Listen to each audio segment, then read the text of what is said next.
All right, g'day everyone. Welcome back to the Snake Catchers podcast. I'm Brett and I'm here, of course, with Dan, as always. We're continuing our territory episodes, and today we are sitting in the lovely Berry Springs Nature Park at the moment. Another nice backdrop. And we are here with Will Green, who is a tour guide, former snake catcher, zookeeper, croc wrangler. You know, you've done The resume just goes on, doesn't yeah, it? you've done everything under the sun, haven't you? Yeah, pretty much, I think, yeah. But yeah, Lack of a better choice. thanks for coming on. It's good to see you again. No worries, you too, mate, absolutely. Yeah, it's been a while. Yeah, absolutely sure. It has. Yeah. Well, we try and catch up every year I come up. That's right, exactly that. We don't do too bad. Nah, that's it. Last time we were on the boat chasing crocodiles around. We were. Good. Yeah. So, yeah, if you just want to give yourself a bit of an introduction and... Yeah, okay. I came to the Northern Territory when I was probably about 20 years old. So that was around about 2001, 2002, I think. And I actually grew up in northwest New South Wales on a sheep and cattle station. So back there, the Northern Territory was the place to be, like where you go, where all the wild country is and things like that. So coming from like an agricultural background, I thought, well, I'm going to go and give it a year. I'm going to go and work on a Northern Territory cattle station for a year, and I can then just go home and I can tell everyone I've done it, and I'll just have like legendary status and that thing, see? So yeah, I ended up working for a company called Consolidated Pastoral Company, which is CPC, which at the time was owned by Kerry Packer. Yeah. And it was quite funny actually, because I flew to Darwin, I caught the Greyhound bus down to Newcastle Waters, which didn't get there till like 7:30 at night, and I got out with my swag and just one bag. The coach drives off, it's pitch black, and I'm like, was this a good idea? But yeah, after that, I ended up working at a cattle property called Humbert River Station. And that's where I just like, first year there, I was like, I'm never going home. That's when you fell in love with it? Yeah, I'm never going home. This place is awesome. So, it was brilliant. So yeah, I started doing that. I did cattle station work for a good few years, mostly with CPC at Humbert River and a couple of other ones. And then I moved into the tour guiding sector because we were chasing cows down the Stewart Highway one day. And this canter truck drives past, it's loaded up with swags and backpackers. And I'm like, I want to do what that guy does. That looks much more fun than this. So yeah, I ended up going down to Alice Springs again, I thought I'll give it a year and then I'll move up to Darwin.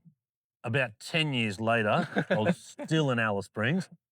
And I ended up doing tours around the Red Centre, so Uluru, Katajuta, and they were four-wheel drive bush camping tours, so it was all camping out in swags, cooking off the fire. Toilet was literally a shovel and a roll of paper and all the typical, all the five-star camping, stuff. what people think it's actually Absolutely, like. yeah, exactly that. And then, I ended up doing those two that went for 7 days from Alice Springs down to Adelaide. So that was like going down to Coober Pedy and then across the Ute and down to track. Yeah, so nice. It was hilarious. You'd drive the canter truck into Adelaide, on Hindley Street in Adelaide to the first backpacker thing to drop your passengers off, and you'd pull up with this great cloud of bull dust and just drop out of the bottom of the canter truck, and all these people in suits are going, oh my God, Beverly Hillbillies are in town. And it was like a couple of days off at Adelaide, I'd turn around and go all the way back. So I did that for a good few years.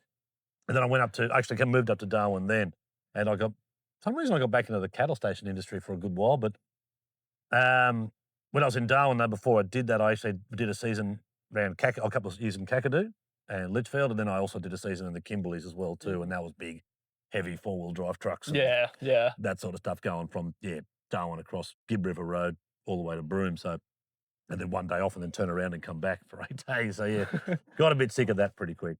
Yeah, I can imagine. Ridiculous reason. That's right. That's what I thought. Oh, then I got back into the cattle industry again. Just don't learn. So, but basically, from that first time coming up, you came up and never looked back. That's exactly right. Yeah, that's it. Because everyone kept saying back in New South Wales, they kept saying, "Oh, when are you coming home?" And I was like, "No, it's not happening." Give it another year. Another year. Admittedly, I might have said that a couple of times. Another year or so. Yeah, I'll see how we go. That's what we got told when we came up here for the year we were up here. It's like you're either going to be back after that first year or you'll be up there for the rest of your lives. That's right. I think we told you something similar too. Yeah, exactly that.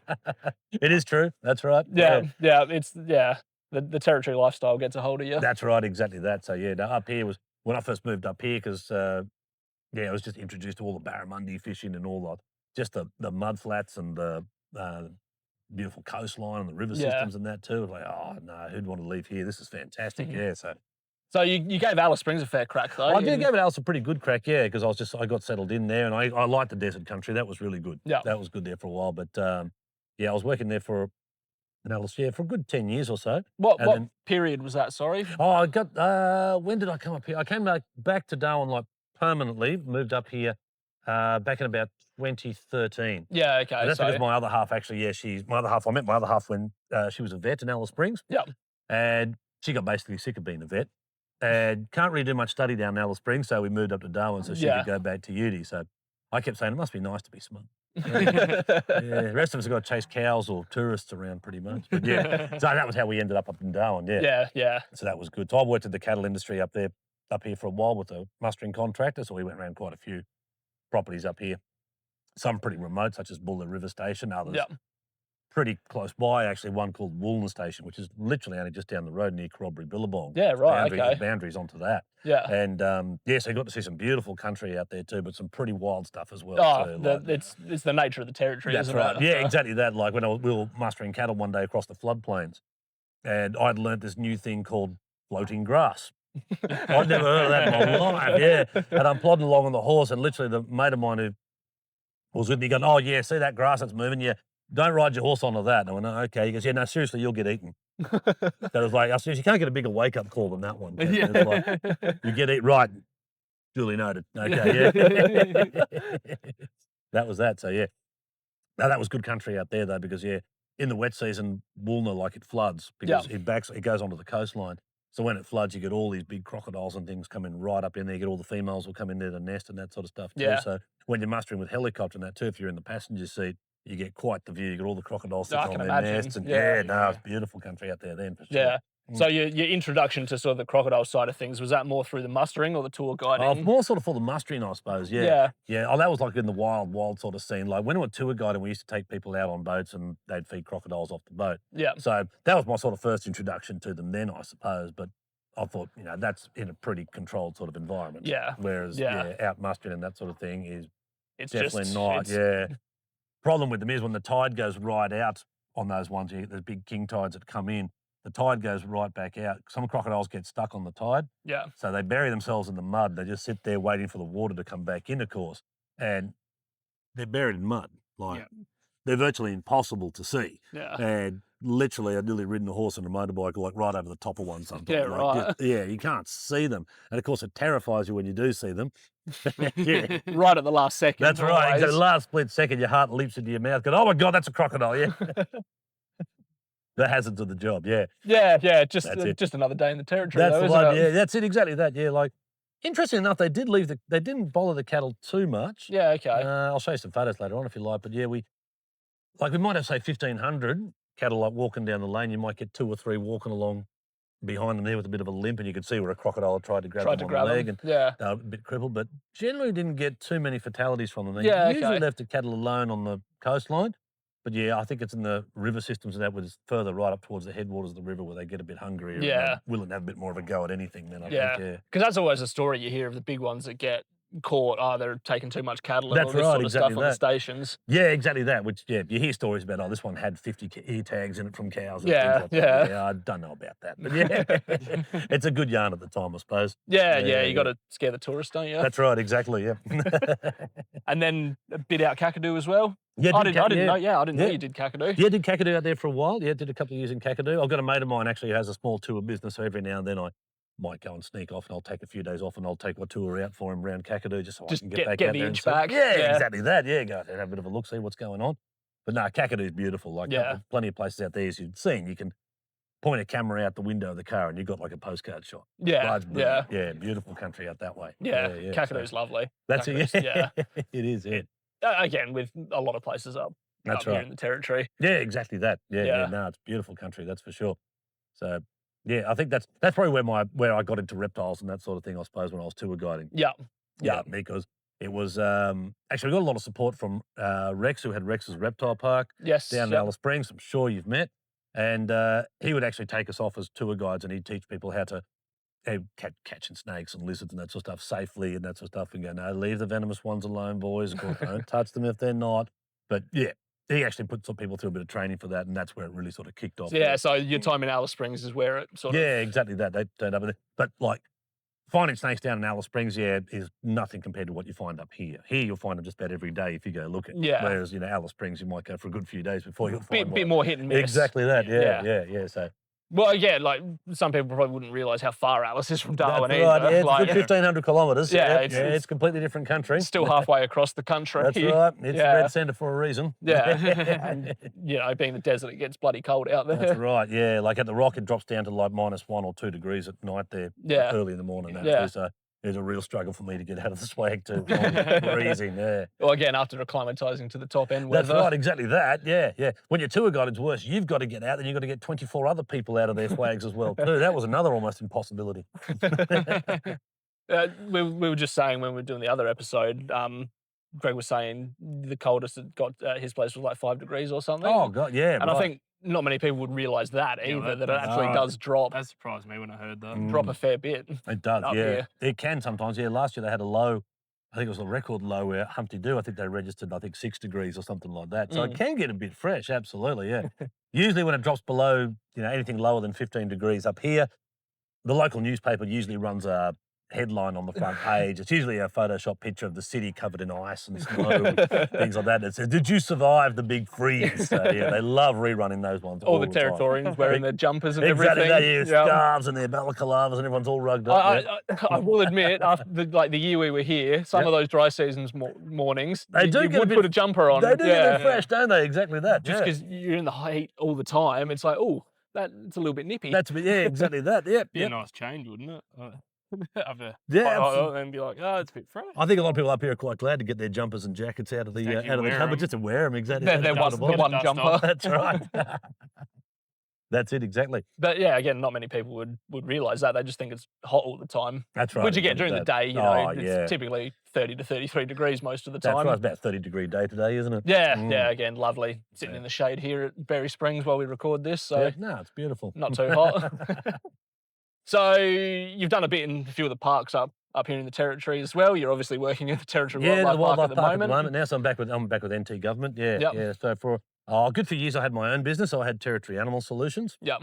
That was I started that off probably back in about 2016. Yep. And that was a bit of everything there. So I started off doing. I was actually running dog desexing programs on Aboriginal communities with sometimes with Steve Cutter. Yep. As well too. Yeah, we spoke to him yesterday. Yep. Spoke to Steve. And so I was doing that.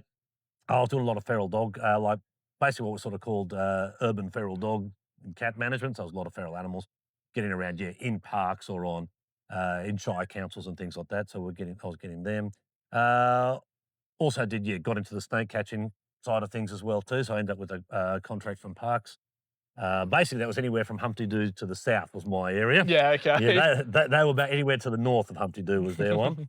So I did that. And there was a bit of feral animal control as well too for usually with places like Buller River Station had one. Yep. It was usually done through Australian Wildlife Conservancy. So generally it was feral pigs. Yeah. Sometimes it was feral cats and that as well too. So we Yep. run trapping programs for both cats and pigs. and that sort of stuff throughout the year. Did you do anything with the buffalo as well, or just? I didn't do too much with buffalo until I went to Arnhem Land. I did a bit of work up in there. Yep. And in Arnhem Land, they don't. Some areas they're run by different Indigenous ranger groups in Arnhem Land, depending on which area you're in. Some areas in Arnhem Land want buffalo literally eradicated. Yep. Others don't want them touched at all, whereas some want them basically managed. Is basically the idea. So they want the numbers controlled, but they also want to be able to muster them up and sell them as well too. Yeah. The problem with buffalo at the moment, it doesn't really bring that much. Yeah. Like Okay. only, I think at the time we were lucky to probably get around about, I think it was, let's say for a big buffalo bull, about $2 a kilo. So really not that much. Bugger So all. Yeah. for contractors to bring all their stuff in there to do all that, Not worth it. not really Yeah. worth the coin. So it was a bit hard to find contractors for that one. So Yeah. pigs was more sort of done for very fragile areas like big billabongs and that sort of stuff. So we'd run trapping programs around the billabong. They make a mess. Oh, they do, yeah. We ended up catching in one lake, I think we trapped about, I think it was 260 pigs over like a 2-week period. Yeah. And then we got about another 180, I think, from the helicopter. Yeah. Right. After that. Wow. Like, it was just infested with them. Yeah. Yeah. So, Yeah. but you can see the difference though, because they dig everything up and All the birds that like to nest around the edge of the water there, they eat all the eggs. They Mm. just tromp the egg nest into the ground, including crocodiles. Yeah. And they just devastate absolutely everything. And then within 12 months, when there's no pigs there, amazing to see how much that country had The actually difference. recovered. Yeah. Yeah. Literally that. It was, brilliant. All the ducks and geese returned, and no, it was all back to how it should have been. It was Yeah. brilliant. Yeah, beautiful country. Yeah. Man. Yep. Yeah. And so, did a lot of that. I got called in to do like a lot of emergency stuff with animals, as in sometimes they'd evacuate communities that had flooded. Yeah. And sometimes they had to evacuate them pretty quickly, like Borroloola and Daly River community, for example, they flooded very quickly. They actually had to evacuate everybody by helicopter or by Yeah, right. cargo plane. Yeah. So unfortunately for that, for them at the time, which would have been pretty disturbing for them, they were ordered to just drop all the animals, leave the animals behind. In some cases, they told them to lock them into the houses. So what they do is they'd fly a few of us back to basically, my job was to go in there and feed all the dogs and look after all the animals and make sure everything was okay, had food and water and things like that. But Yeah. it turned out in some cases there, they said they made the mistake of telling everyone to lock their animals in the house. Yeah. That's a problem. Very difficult to check how they are for food and water When you in lock the house when they're locked in there. It turns out I'm a terrible burglar. So that made the job pretty hard do it that way. Yeah. So, but that was it as well too, because in other communities, because these rivers flood, they flood the whole area. You get crocodiles will come right up into literally going down the street. Yeah. And our job was to remove any crocodiles on the street as well too, get them back to where they needed to be. At one stage at Daly River there, it was a massive flood. I'm trying to remember when it was. I think it was back in about 2018. And the whole football field was underwater by about 12 feet of water. And we were there with a crocodile trap. They'd flown one in for us. And we decided, well, we'll put it right in the middle of the football field, just float in the middle of the football field. We'll just tie it up to one of the goalposts. Done. We'll just float it there because the river's right there. If anything comes in, it's going to go into the trap, you see. Mm. So, we literally had this crocodile trap just tied off to a goalpost. And the ABC somehow got hold of a photo of that. Of course they they just thought did. it was absolutely hilarious. And the local police at Daly River thought it'd be even better to go out there with the boat, leave an actual croc on top of the crocodile trap and take a photo and look how hilarious we are. We're like, great job, guys. Yeah. And, but literally it was about 12 foot underwater. But luckily the only thing we caught in that one was just a big freshie. So we can let him go. That's okay. Yeah. They'll just naturally find their way back. That's the water right, yeah. recedes. That's it. That was a difficult job because they wanted all the dogs removed and brought back up onto higher ground. So a lot of dogs in camps are sort of they're a bit edgy. They don't really like people that much sometimes. So they're certainly not going to come to you. So it was a bit of a case we had to tranquilise or dart every dog that we could find. Yeah, And right. just have all these sleeping dogs inside a big crocodile trap that wasn't put in the water. It was used from the helicopters, used as a bit of a bed to winch them up and sling them off to higher ground. Yeah. So next time it flooded, I think they decided, let's not do that again and don't lock them in their houses. Just let them out and they'll be fine. We'll feed them and look after them. Yeah. Turned out to be much more financially viable to do that. And again, that's just something that happens up here in the territory in Exactly the wet that, yeah. season. Well, Like, that's it. They don't sort of plan for these things. So when it actually happens, they don't really think, oh, they've got to go, oh shit, we got to do something. yeah, what do we do and how do we do it? Yeah. Literally that. Yeah. Yeah. Because Borroloola, there was a cyclone came in and it came in quick. They didn't have time to evacuate people by buses. They literally flew a big military cargo plane in there. Yeah, bloody And there's hell. photos of people sitting down cross-legged, like, about a dozen across, all holding onto a rope, and that was it. And that was it. Yeah, exactly. Going. Yeah. That was it. So yeah, now darting all the dogs at Daly River was quite funny because Stephen Cutter was following me along with all the sedatives, trotting along beside me. Poor guy, he had a bit of a rough day. I think he was due for a rest after that one. And again, like, you can't just, stop while you're doing something like that. You've just got to keep Had to pushing. keep going until it was completed. Exactly. Yeah. Yeah. It was, again, pretty dicey, water everywhere, and it was just murky, coffee-coloured water. You just didn't know where anything was. Yeah. You could literally step on them, you just wouldn't know. Yeah. Again, for those listening that don't know, typically, obviously, the wet season comes, plenty of rain, water goes up, the crocodiles move around, They do. basically. Yep. So wherever there's water, they'll go. Yep. wherever there's water, they'll go. They'll get into places where they shouldn't. We'll say shouldn't. Exactly. Yeah. Shouldn't use very loosely. That's right. Okay. Well, we'll say they don't normally go. Yeah. Don't normally go. They're just naturally moving around. That's right. Exactly. They're just doing their thing. Where people don't want them. Yeah. basically. Exactly that. Yeah. Exactly. So. Yeah. So we'll go on to the snake catching a little Oh, the bit. snakes, what yeah. what period did you do that? That was through? that was first 3 years when I started my business. Yeah, okay. That would have been probably about 2017 to 18, 19, about 2020. So Mm. yeah, it was generally that was just it was a contract through Parks and Wildlife, Yep. as you know, so snake handling contract, and it was most of the time wasn't really anything too exciting. It's generally rather large pythons in chicken pens was the main Yep. sort of one. So generally like things like olive python or Darwin water pythons for a Yeah, start yeah. down to your smaller stuff like just little brown tree snakes and that sort of stuff. People would just freak out if they see it in the house or Yeah. they see it in the chicken It's pen. a snake. Yeah, Yeah. it's a snake. Exactly Yeah. that. The problem we have up here are the slaty greys, which are not very aptly named, are they? Because they're quite dark in Yeah. colour, and people would see it go underneath the fridge and they go, "It was a black snake. It's got to be They poisonous." they Yes, they behave very much like a venomous snake. they do. Yeah, they're Yeah. cranky things. Yeah, and they go, "It was a black snake. It's got to be venomous." I say, "It's probably a slaty grey." It's okay. I'll come there. So they said, "No, it was definitely black." It's a I'll slaty. explain on the way. It's a slaty grey. That's then. right. Yeah. Generally, it was one. It was big snakes in chicken pens. Yeah. Unfortunately, Darwin water pythons are a bit of a menace, particularly for small, like ducks and geese and things like that, or chickens. Yeah. They'd go in through the mesh. It's the standard story. They'd eat about 2 or 3. They couldn't get and back they out. can't get back out, or they get stuck. Yeah. And yeah, snakes don't like pliers and things like that next to their head very much when you're trying to free them from No. from mesh. Poor things didn't go much on that at all. But yeah, as you know, they like to eat the eggs as well too, which was another problem too. Because again, they couldn't get out because they're full of eggs, Yeah. and you could literally count how many the snake had eaten too. And yeah, it was. I didn't get a scared. Just made me more aware. I went in there to a property there one night, and it was a Friday night. They'd been drinking for quite a while. Someone found the olive python in the chicken pen, so I came to get it, and it had eaten a chicken. Yeah. And so I was just being gentle with it, and I had it on the table. I was just showing them all about the snake, and it actually had a couple of feathers right near the corner of its mouth. And one lady, like quick as a whip, without even thinking, she goes, "Oh, it's got a feather on its mouth," and just went to grab it. And of course, the snake just went boom and bit her on the hand, and blood went everywhere. And she screamed, and I was like, "What were you thinking?" Just then. So I was like, "Okay, that's it. No more showing people snake. We're just going to catch it, and we're just going to remove it."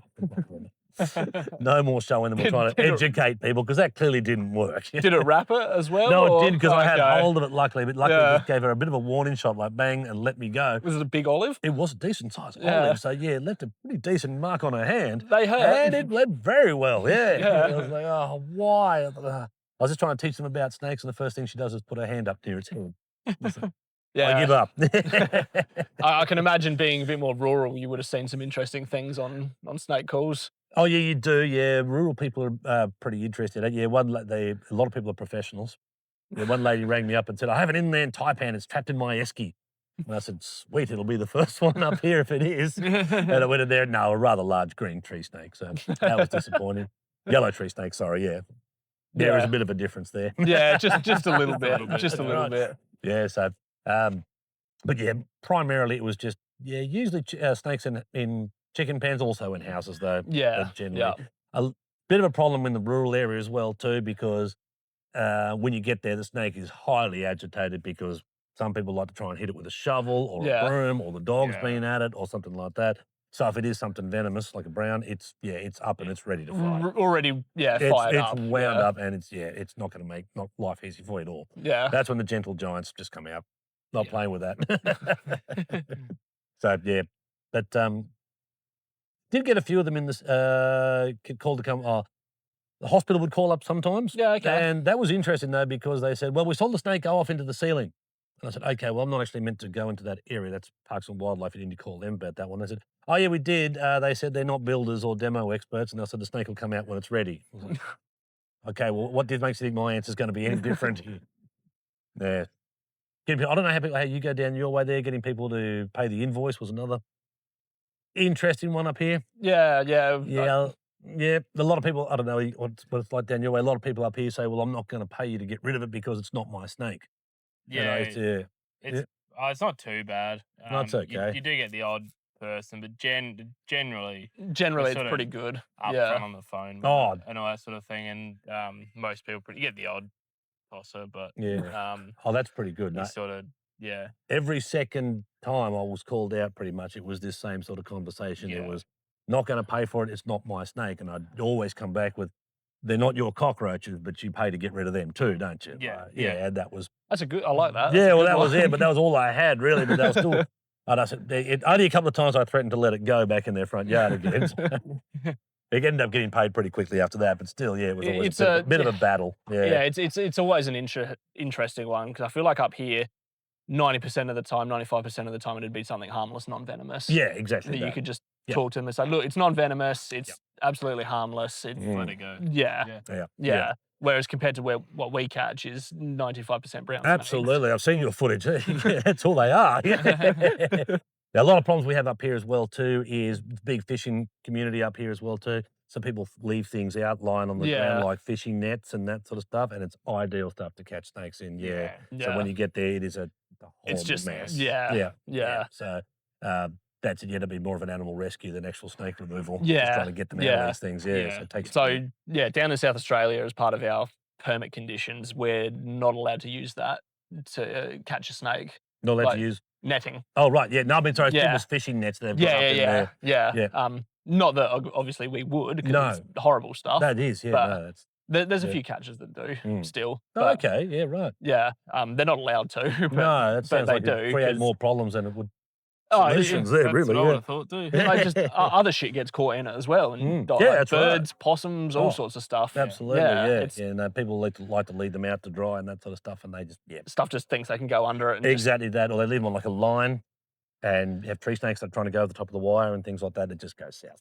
That's the thing down. Up here as well, you've got a lot of arboreal stuff. Yeah, true. Again, right. our brown snakes like to stay on the ground most of the time. Exactly that. So good place for exactly. Totally different to what we have up here. Right. Yep. Where again, we're dealing with 2 species mainly. Yeah. You've got 15 plus. Multiple, exactly that. And everyone's an expert over the phone as well too. Oh, absolutely. I'm not saying I know it all either. But plenty of times I'll get the book out and have a look as well too. But yeah, a lot of times people try and tell you that it's definitely poisonous. Yeah. And conversation, it's, you know how it goes. Yeah, start off like that. Right. Like, well, we don't actually have any. That's right, yeah. It's like, that's a conversation for another time. Yeah, so you did the snake catching then for a few years, wasn't it? Yeah, I did that for a couple of years, and that was on top of like, that was a bit hard to manage because I was going off to communities to do dog desexing or animal health programs and that sort of stuff too. And I was doing a fair bit of remote work with wild dog control and that sort of stuff as well too. So I sort of had to give the contract, had to sort of not reapply for that one just because I wasn't there enough time to being out. Luckily, there's quite a few people, actually a few of them we know that were quite keen to take over it. That was quite good as well too. But yeah, it's just I couldn't sort of maintain that and remote work at the same time. So I had to choose between one or the other, and I thought, okay, well, we'll give up on the snake one for the moment. And we'll do that.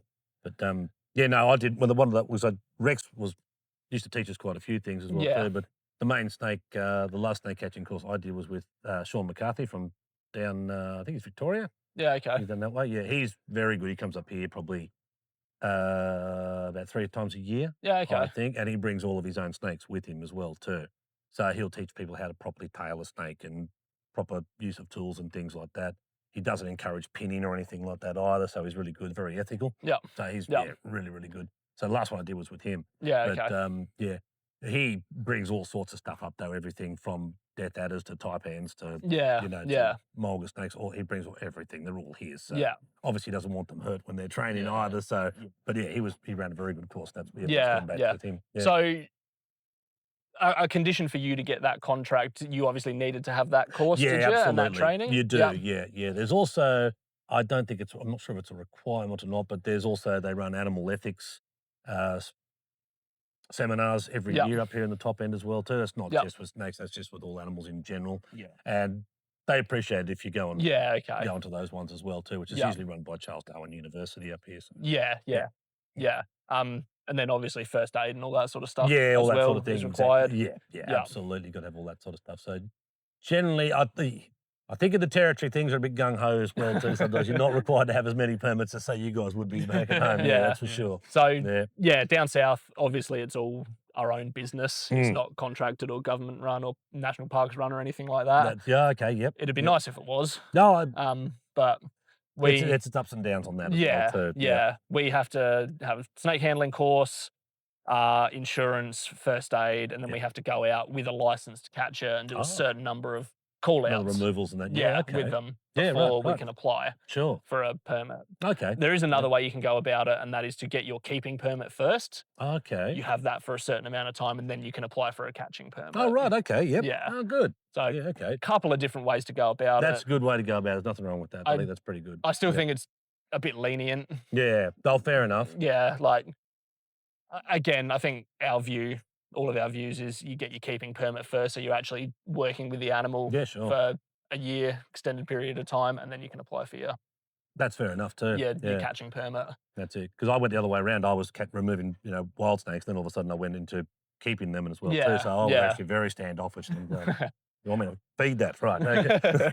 Again, Yeah. it's different, obviously different states and what species you have. But obviously where we are, it's just 95% brown snakes. That's so right. Yeah, exactly that. you need to know what you're getting Yeah, yourself absolutely. into. No wrong moves with those things. No. They're not forgiving. No, Yeah. they'll They literally will stand up and fight. They're not going to give you a chance at all. yeah. That's the one. So yeah. Yeah, so from there as well, again, I obviously met you at Croc Cove. Yep. That was That's right. 23, When was that? Yeah, I think so. Yeah.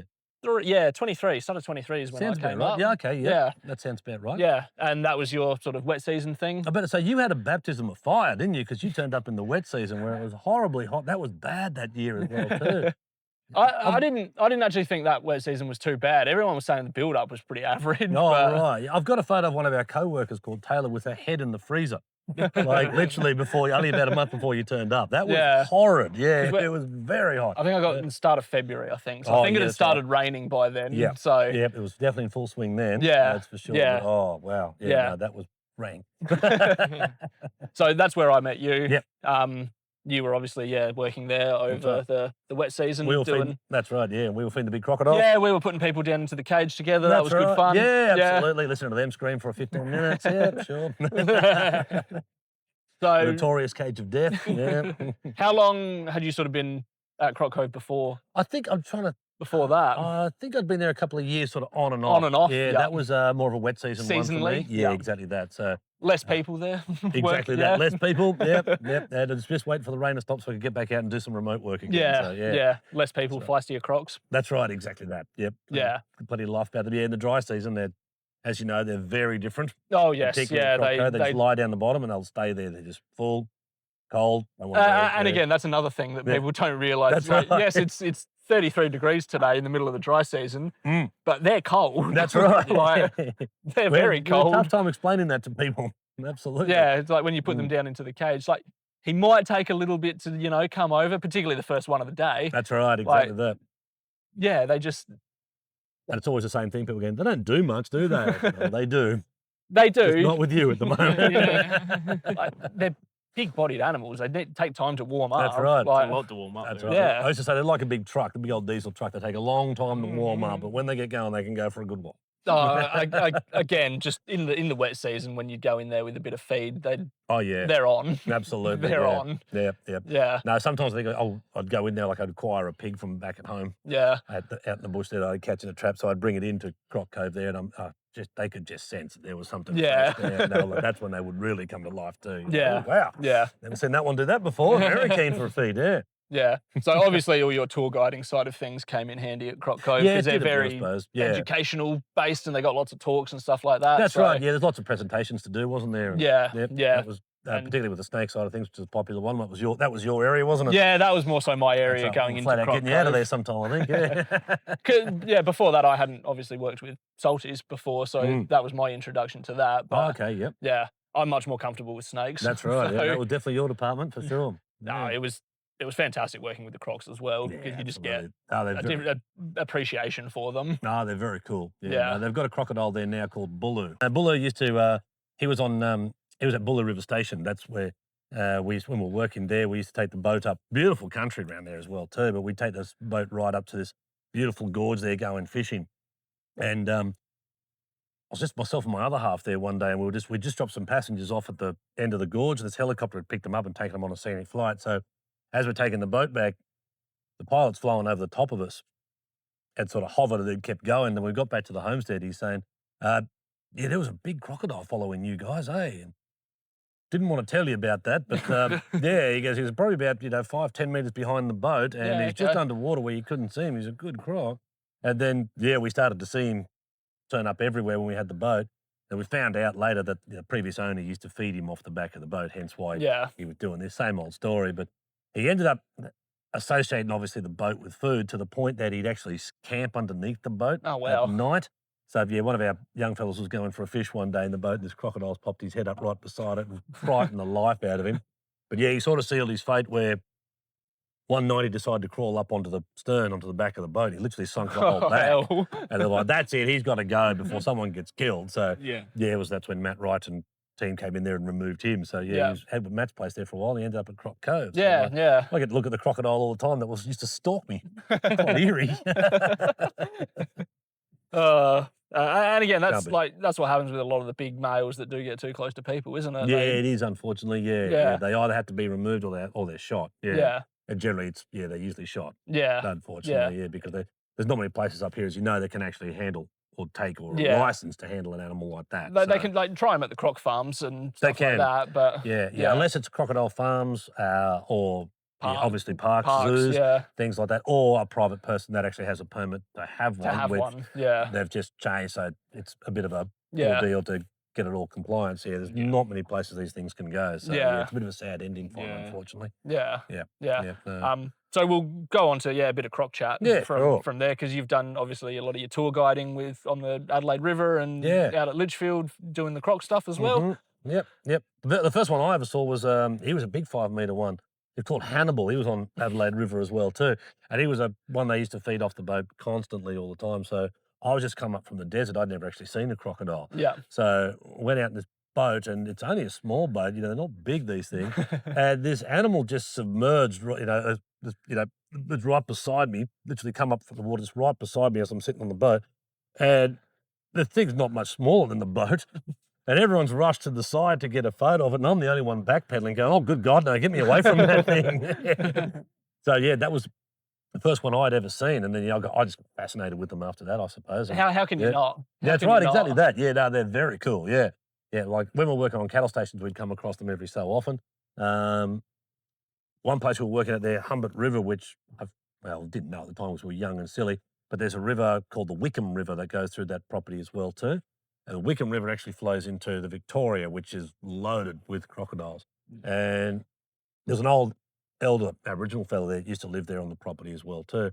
And we had to get a bit of poly pipe just across the river, which was probably maybe 20, 30 metres across. So it wasn't the smallest river, but it was crystal clear water.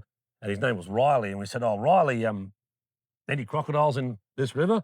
And he's like, no, you're never a crocodile down here. So we just swam across with the pipe and up the other side of the bank and plugged it in, all good. Went back to the homestead that night, and the manager said, oh, did you guys put that pipe across the river? And we went, no, we got it in. And he goes, oh, rightio, I just didn't see you come and get the boat. And we were like, oh, no, we didn't use the boat. We just swam across with it. And he just gave us the biggest tuning with lots of effing and blowing. And I'm not writing to your families and telling them you got freaking eaten by a crocodile here, you parent don't. Yeah, he just went off at us. And we're going, no, it's all right, because Riley said there's no crocodiles in the river. He goes, don't trust that idiot. He's drunk all the bloody time. He wouldn't know there's a freaking crocodile if he saw one. So, I thought I'd probably done our dash with these things, and I'm going to roll the dice many more times at that. So, didn't mean to be a member of the swimming club, but, ended up being that way. It was like, right, well, we won't be doing that again. But, they found out later on, it flows into the Victoria. So, 10 to 1, this probably is it. It is a crocodile. In there, So lucky. Perfect spot for him. So I'm like, oh, wow. Like I said, okay, not pushing my luck with these things ever again. No, you learn that. You learn that pretty quick. Don't Exactly you? that. Yeah, that's right. Yeah. So the croc management team up here, they've got pretty good methods and tactics of getting them out of traps and things like that as well too. Yep. So that's pretty good. The worst ones are the smaller ones, as you know, just because they're so agile. Yeah. And they can still poke a Make pretty a good mess. hole in you pretty quickly. Yeah. That was the thing we said at Croc Cove. Like the worst one was the Kate, the female. That's that was right. there. We were all terrified of her. She was 3 meters, but like it would take Just that bit smaller, just that bit faster That's as well. right, exactly. She just had a bad attitude on top of that as well too. She just didn't like people at all. Probably fair enough, probably because we stole her eggs every year as well too. We had to get them out of the nest too. But she had a husband was in there called Will, who was nearly 5 meters, and we used to say it takes Will about 15 seconds to get from the water to the back wall. It'll take Kate about 3. So, yeah, don't mess with her. So we were all terrified of this little crocodile. That she was. Every time we went to get her eggs, she was just, she was sitting on top of the nest going, yep. Let's have a go. Yeah. This year I'm going to get one of you. Yeah. I'm sure that's what she was thinking every time. Yeah. So, yeah, did you do much with management of Crocs? I did a bit with the Croc management Yeah? mob, just on a volunteer sort of basis. Yeah, Went out okay. with them quite a few times. So I was with Tommy and Tommy Nichols and Danny Best at the time too. Danny's been working with crocodiles pretty much all her life, so she was a really good one to learn off and watch as well too. And she's actually works over at Elko Island now, I believe. Oh, nice. No, she was really good with big crocodiles and that too. They would swim them out of the traps. The boats are perfectly designed to get them on, like winch them on and off and that sort of stuff as well too. And Danny's frustrating moment, I think probably for one of her biggest frustrating moments in her career was they actually caught a very large crocodile on the Elizabeth River boat ramp, which is a hugely popular boat ramp right near the big bridge just outside of Palmerston. It's literally right on the edge of Palmerston City. Yeah. And it was a decent crocodile who's also now at Croc Cove as well too. We believe it's him. Yeah, okay. When they pulled him onto the boat, when they finally got him to shore, he measured like 4.8 metres. Yeah. Like, he was a monster of a crocodile. And they were a bit annoyed because Northern Territory Parks and Wildlife have never caught a crocodile over that 5 metre mark. Yeah. So they were even more annoyed when they found out that he's actually missing possibly 20 or more centimetres of his tail. Could have been. Yeah. Could easily have been that 5 metre one they were all looking for. Yeah. But at the time they didn't have many ropes or anything like that either. The ropes they had weren't actually, they had to double them up because they weren't thick enough for this guy. Right. So she really had to improvise and pretty much swam him to the boat ramp where the rest of the team were waiting there and just told everyone with their boats, you might want to just give us a minute here with this one. It was a big animal. He ended up on the front page of the paper and everything too. But really black and he stank as well too. So wherever he'd been this entire time was obviously somewhere like really murky, billabong sort of still water. Yeah, he was disgusting. Water. Yeah, he really stinks. I don't know where he'd come in from. It's a great question because that river's patrolled very heavily for crocodiles. Yeah. Around that area there because it flows straight into the harbour. Yeah, so it's monitored. They've got traps in it all year round. So it was amazing. I think this thing had come in from from where was just the main question. We still just today don't know. Yeah. It'd be fascinating to know where he come from. Yeah. But again, like we were saying before, wet season, rain comes, they can That's right. They can get out there and move around. That's right. We had a cyclone here, I think it was back I'm trying to think when it was, 2015, I think it was, Cyclone Marcus, I think. And that came with some pretty heavy winds as well too. So a lot of big mahogany trees went over as well too. And there's quite a few crocodile farms around that have this security fencing. At the time, it was just security fencing. So a lot of trees had come down, so you can probably guess what's going to happen here. And at the time, I was with Croc Management then as well too. And we got a decent-sized crocodile out of Buffalo Creek, which again is right on the edge of the city. And as in decent, probably about 4 metres. Yeah, right. And people, when they want to crocodile farms, when they want to identify their animals, they remove a few of the scoots from the tail. Yeah. Just as it's sort of like an earmark or a cattle brand, basically. They can tell who owns crocodile from how many scoots have been removed. And it's a good sized crocodile here, fantastic. Pulled him onto the boat, and here he is missing like 3 scoots in his tail. We're like, okay, who owns you? Where'd you come from? And they've put the word out to all the crocodile farms, going, okay, got a crocodile here with missing scoots.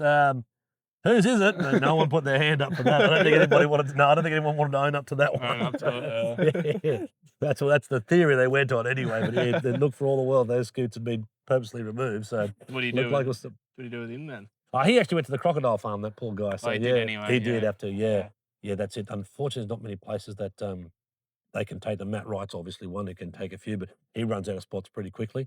Yeah. There's a few private people that build enclosures for them, but to house like a wild crocodile as well too, and a 25 by 5 metre sort of enclosure, you might want to watch your step a bit there with that. I think so. They come out of there like a shot. It sounds like a decent area, but when you've got a 5 metre croc in there, That's right. It turns pretty small pretty quick when you've got muddy, wet, slippery. Footing's not good. Yeah, exactly that. So, it's unfortunately not many places they can go to sort of relocate them. You can't relocate them, as you know.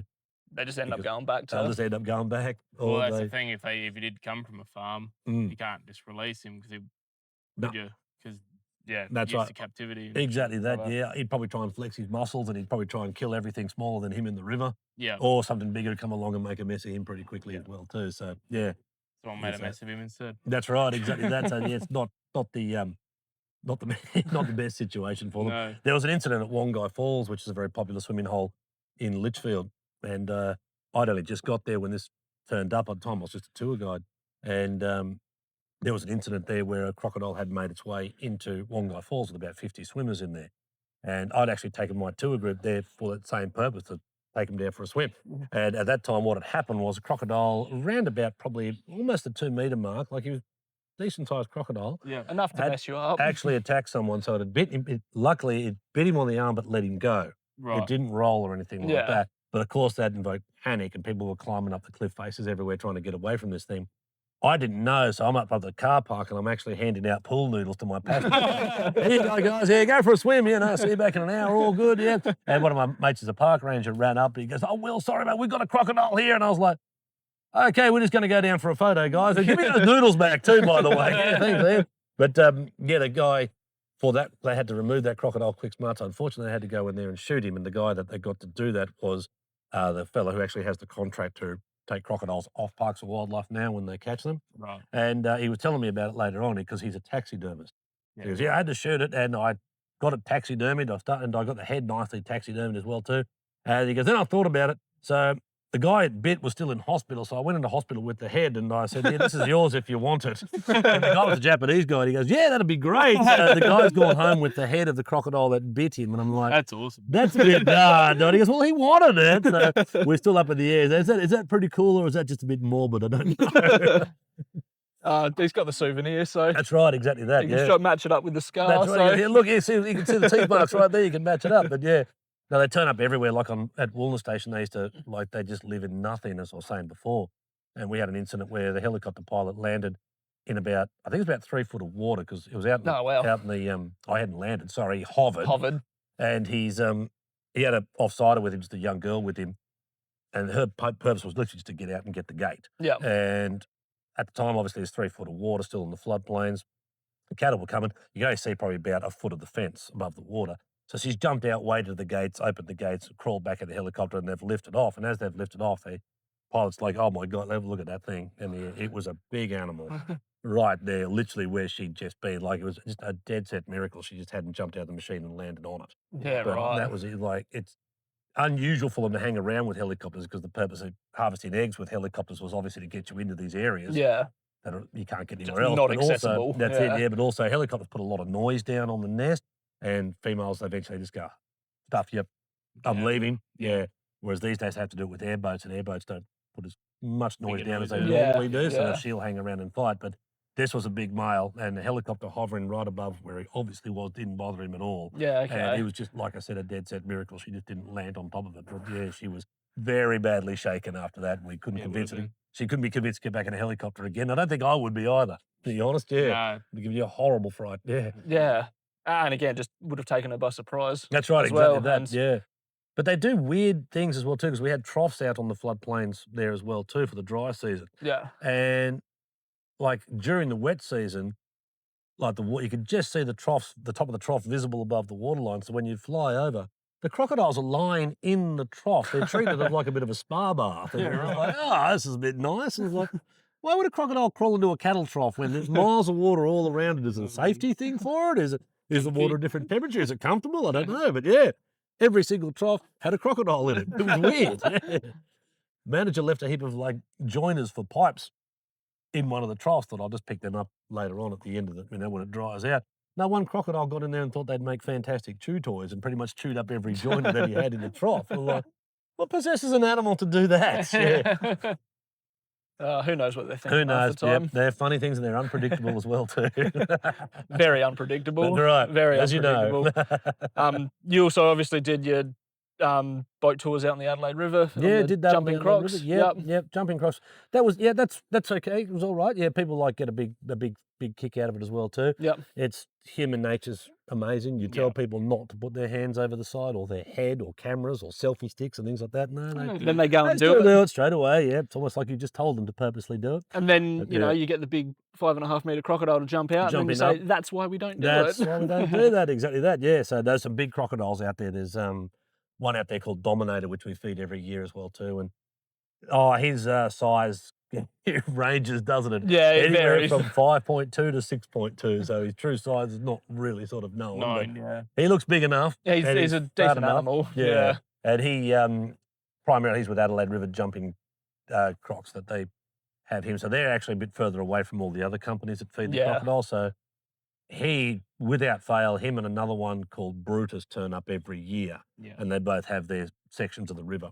Yeah. And it's a very clearly defined boundary pretty much of where Yeah, they are. right. They'll both sit there and taunt each other. It's a Really? bend in the river, and they'll both sit there like taunt each other from across the river sometimes. That's pretty cool. They do, yeah, and then, but they've had some pretty vicious blues as well too. Yeah. But rules are we don't feed them anywhere near where that boundary is, because we don't want to encourage one Fight 'em over the over other. it. Yeah, Do Yeah. not want them because it'd fighting. just be a mess. That's right.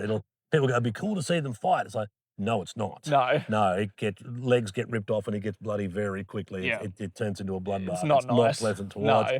And plus, I don't want to be the one responsible for the death of a territory icon, pretty much Yeah, up here, yeah. either. 'cause Well, everyone- I get like potentially 5.5 meter animals, That's like right. 80 plus years old. Exactly Potentially. that, yeah. Like, Particularly Brutus, he hasn't got any teeth for the last 3 years as well too. One would probably assume that he's coming down to the end of his tether. Whether it's these guys feeding him every year off the boat, it's what's keeping him going, or whether he comes back fat as a fool at the end of every wet season too. Yeah, So he's right. obviously getting something out. yeah, Yeah. But yeah, apparently they remember feeding him like back in the 60s. yeah, So, okay. he's got a bit of age about him, that's for sure. He's a big old battle axe as well too, Yeah. a big old war horse. Yeah. He's got scars all over him from just So decades of fighting. Yeah, and they would have survived the commercial hunting period as Absolutely. well. Like that. So that's an interesting one with him because, he would be well and truly old enough to remember what it was like being shot at back, right back up to the 70s. Yeah, So for him to actually come up to boats and do what he does is actually quite amazing on its own at the end of the day. And he was doing that for a long time. And then Dominator just seemed to show up out of nowhere. And he's a massive animal. Mm. And they just both established their spots in the river and they just sort of, keep away from each other most of the time. most of the time. Yeah, we Yeah, got fantastic footage a while ago, which I did. I sent the footage. When I took the video, I sent it to the guy who owns the boat tour, and he put it up on, I think it was YouTube. yeah. And apparently he went viral. Like it's Dominator eating a smaller crocodile that he caught. Oh, on the was that bank. you that got that? Was Yeah. that was my footage. Was that the one where it popped up? No, that No, was not that one? That was Damo, I think, got that one. Yeah, okay. But mine's where he's on the bank and he's got the crocodile in his mouth up against Oh, the no, I have grassy seen bank that and one. he's- Yeah, You yeah, can see the tail. yeah. And he just Yeah. slurps it down like a big piece of spaghetti and the bones crunching. And like, that was probably one of your babies, you psychopath. Yeah. But he's a massive animal. But yeah, I think on average, the Adelaide River, I think, has around about 3,500 crocodiles in the area. How they know that, I've no idea. That's the thing. Yeah, Like yeah, how you get some yeah, that. Yeah. I asked Charlotte that the other day. yeah, Mm, yeah. That's right. But there's all sorts of other bitey things in there as well too. Because I was talking to one guy who's with fishery, and he was saying that they have about 160 bull sharks tagged in that river as well too, Yeah, right. and also river sharks too. So bull sharks will make a mess here. that's what I thought. It does like, gee, there's everything in here. It's just toothy, isn't there? Yeah. Those, as you know, they go right up into the freshwater streams as well too, in the Yeah. freshwater areas. Yeah. So yeah, it's very old photos of like Brutus, with a bull shark up on the bank as well too. Yeah, I And that think I've was seen the- some of those Yeah, as that's well. it. That was yeah. in the area. Yeah, So they make a good meal for him as well too, I suppose. Sometimes. yeah, But, the absolutely. food source in the Adelaide River is pretty good because wet season, there's a lot of floodplains around there. So They can they disperse, just disperse feed. everywhere. There's buffalo and Yeah, pigs, pigs, everywhere. yeah. So they just Everything. come back fat. But Feast. the interesting thing about Dominator and Brutus is that every time they start the boat tours up, the first time they start the motor up for the season, they're both back there within probably about a week. Within a Yeah, few days. okay. They just know. They know Or what they time probably it hear is, it and go, ooh, that's the dinner bell ringing. So yeah, Let's go. that's right. But yeah, Dominator's a bit of a pest because he will stay right near the boat Yeah, sometimes in okay. the morning, and you'll just see his head, and you've literally got to put the stick in there and just sort of push him away from the side of the boat because someone's going to run up there and just like lean over the front to look To at have it. a look at it, exactly. yeah. So, right. Yeah. Just see if we can get him to go away from it. Yeah.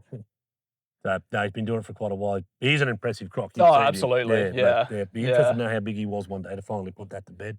Yeah, just to know. Just so to you put can it to say, bed, This exactly is the that. measurement. This is it, right? We can all stop guessing. Everyone can stop arguing. We can go for a while. Yeah, yeah.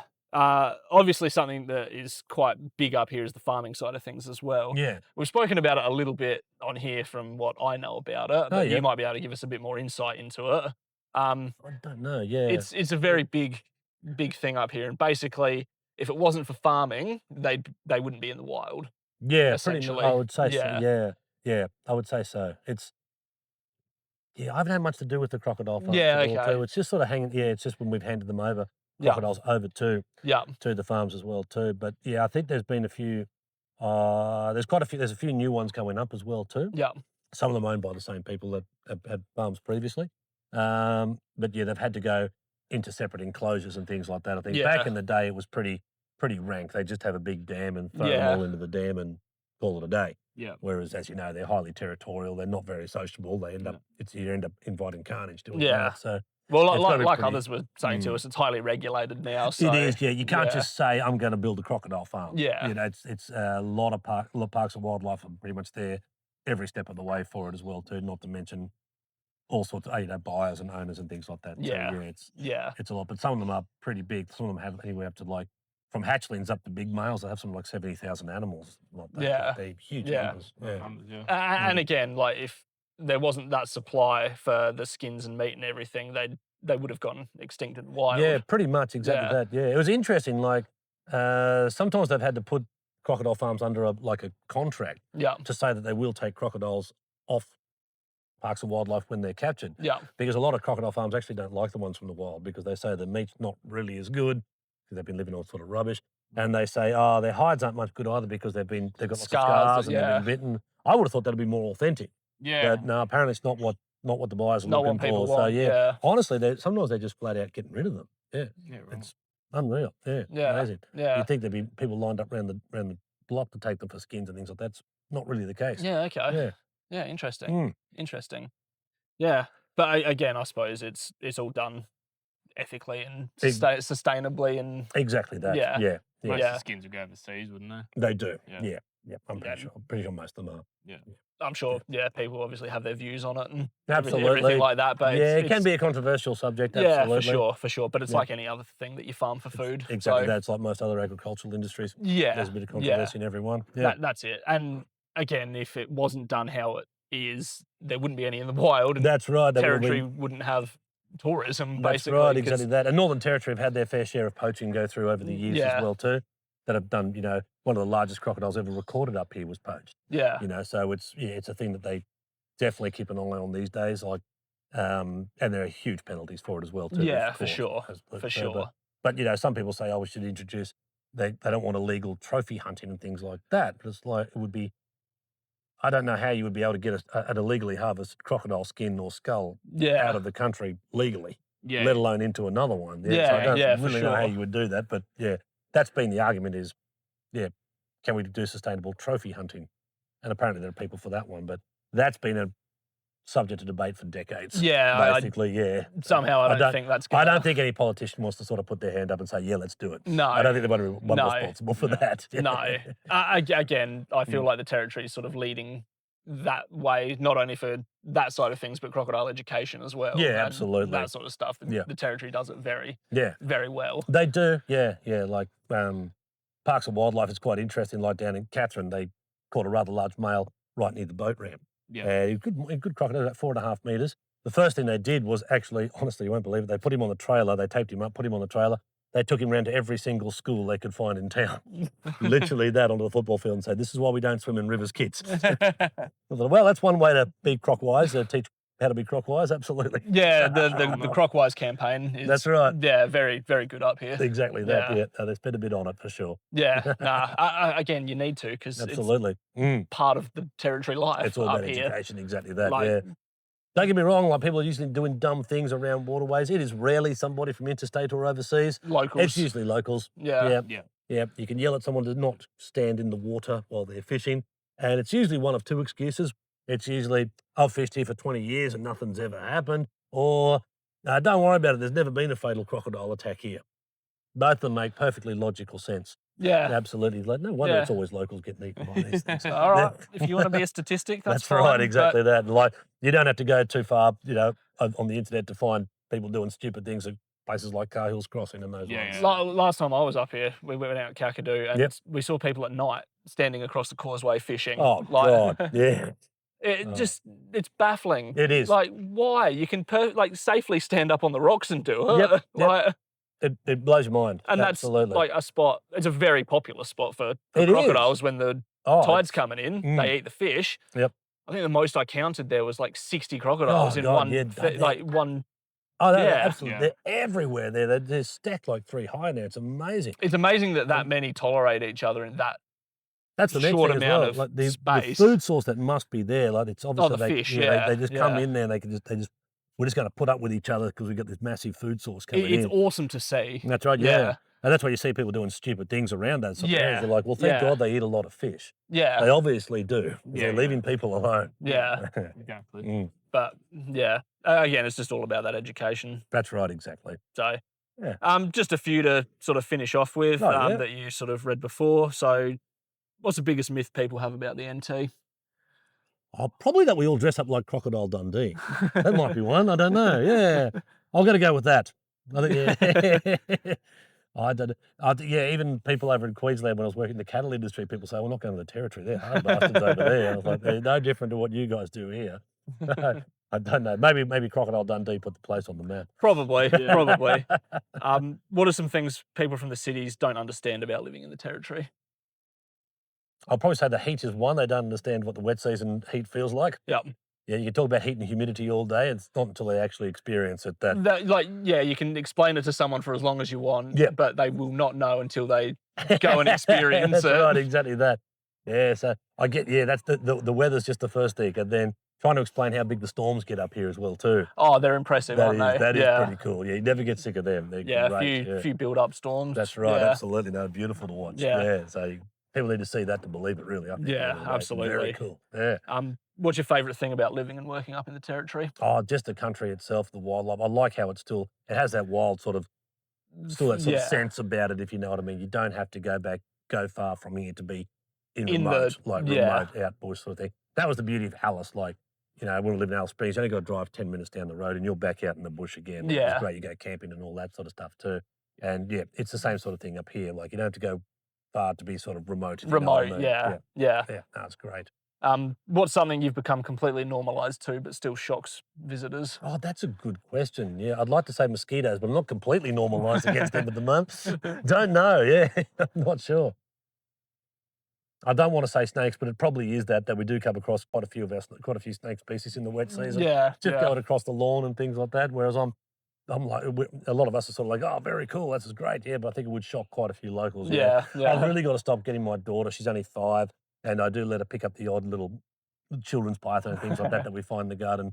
Her mum's English and it just terrifies me over half. She's like, please don't get her to do that. And I probably should stop. Yeah. Keep going. That's right. Yeah. Teach them young. That's right. That's what I thought as well too. But I'm like, I'm not sure if I'm doing the right thing here or not now. Just teach her the right ones to pick up. I've done that as well. So if you don't know, you come and ask Daddy first. Yeah. Just go picking these things up. So yeah. I think she understands that at least. Yeah, so that's good. Yeah, that's good. Again, that's something else. Like people coming out here might not know the Fog Dam has one of the highest densities of snakes anywhere That's in the right. world. Yeah, you don't, as you know, you don't have to go far to find them at night, do you? No, it's like 40 minutes out of the city. That's right. To Fog Dam. And technically, I think statistically it comes down to like 1 snake per square metre or something like that. Like it's literally it's a just massive stupid amounts. amount. Yeah, unreal. Yeah. No, I think we'll probably wrap it up there. We've had a good chat about a few different things. Well, it was good to see you again anyway. Yeah, thanks for coming on. Yeah. Nice to meet you. You too, absolutely, yeah. We'll leave it there, everyone. So yeah, thanks for watching. Make sure to like, comment, share, subscribe. Again, Will, thank you for coming on. That's my pleasure, guys. Good to talk to you again. And yeah, we will see you in the next one. Thanks for listening.